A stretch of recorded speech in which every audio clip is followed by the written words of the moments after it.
আপোনালোকে চাব পাৰে কেনেকুৱা হৈ আছে জেগাগিলাত সেইকাৰণে মই বোলো এতিয়া ওপৰত উঠছোঁ নহ'লে মোৰ তলত আহি যদি ফটকা ফাটি যায়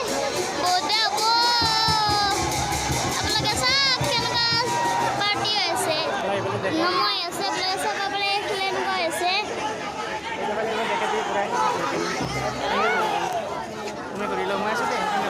আপোনালোকে চাব পাৰে সেইখিনিত পানী আছে আৰু এতিয়া হ'ল